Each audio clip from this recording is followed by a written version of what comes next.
ከዛሬ ጀምሮ የነዳጅ ማደያዎች አሁን በሚገልጸው ቅደም ተከተል ብቻ ነዳጅ የሚያቀርቡ ይሆናል። አንደኛው ቅድሚያ ማግኘት ያለበት ከነዳጅ አንጻር ነዳጅ የሚያጓጉዙ ቦቴዎችን፣ ሁለተኛው ከፍተኛ የአምራች ኢንዱስትሪዎችና የኤክስፖርት ድርጅቶች ቅድሚያ እንዲያገኙ ይደረጋል።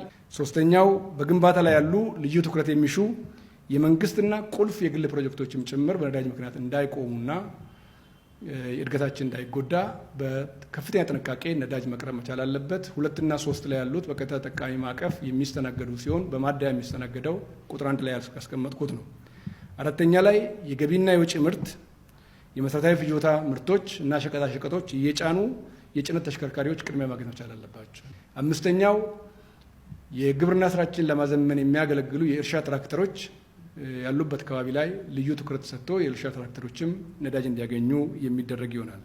በ6ኛነት የህዝብ ማጓጓዣ የከተማ የህዝብ ማመላለሻ ተሽከርካሪዎች፣ አገር አቀፍና የከተማ የህዝብ ማመላለሻ ትራንስፖርት ባሶች በ6ኛ ደረጃ ትኩረት ሰጥቷቸው ነዳጅ እንዲያገኙ የሚደረግ ሲሆን በ7ኛ ደረጃ በናፍጣ የሚሰሩ ሌሎች ለህብረተሰብ ግልጋሎት የሚመጡ ተሽከርካሪዎች በቅድሚያ ሊስት ውስጥ ከ1 እስከ 7 የተዘረዘሩ ስለሆነ በእነኚህ ዝርዝር መሰረት ብቻ ማደያዎች በቅደም ተከተል እንዲሰሩ ይጠበቃል። ከዛሬ ጀምሮ በሚኒስቴር መስሪያ ቤታችን ስር የሚደራጅ የሁኔታዎች መከታተያ ልዩ ክፍል ከተለያዩ አግባብነት ያላቸው የፌዴራልና የክልል ተቋማት አማካኝነት ተውጣቶ ነዳጅ በማዕከላዊነት የሚመራበት የመረጃ ተደራሽነቱም ከማዕከል ከአንድ ምንጭ ብቻ የሚቀዳበት ለሚዲያ ለህብረተሰቡ የሚገለጹ ገለጻዎች ሁሉም እንዳፈተተው የሚገልጽበት ሳይሆን ከአንድ ማዕከል የሚቀርብበት ሁኔታ ተመስርቷል።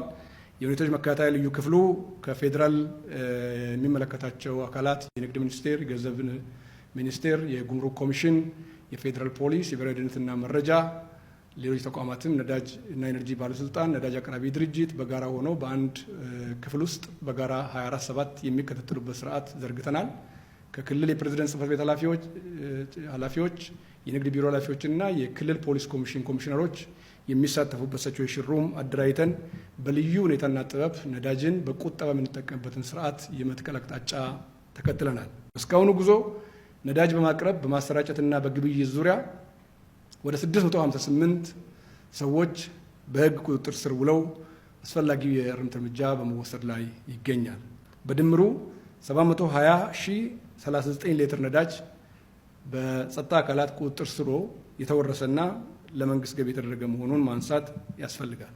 ይህን ማነሳበት አሁንም ቢሆን በሳቦታጁ በሌብነቱ ውስጥ እና በግብይት ሰንሰለቱን መንግስት ካስቀመጠው አቅጣጫ ውጪ ተግባራዊ ለማድረግ የሚደረግ የትኛውም ሩጫ ከመንግስትና ከህዝብ እይታ ውጪ ስለማይሆን ተገቢ ቁጥጥር የሚደረግበት መሆኑን አበክሬ ማንሳት እፈልጋለሁ። በተለያየ ኃላፊነት ደረጃ ያሉ ተቋጣሪ አካላት የንግድ መዋቅር 52 ሰዎች፣ የጸጥታ ህግ አስከባሪ አካላት 23፣ የማደያ ባለቤቶች ስራ አስኪያጆችና ሰራተኞች 52 ሰዎች፣ ሾፌሮችና ረዳት ሾፌሮች 43፣ ሌሎች ህገወጥ አዘዋዋሪ ግለሰቦች 488፣ በጥቅሉ 658 ሰዎች ቁጥጥር ስር ውለው አስፈላጊ ህግ እርምጃ በመወሰድ ላይ ይገኛል።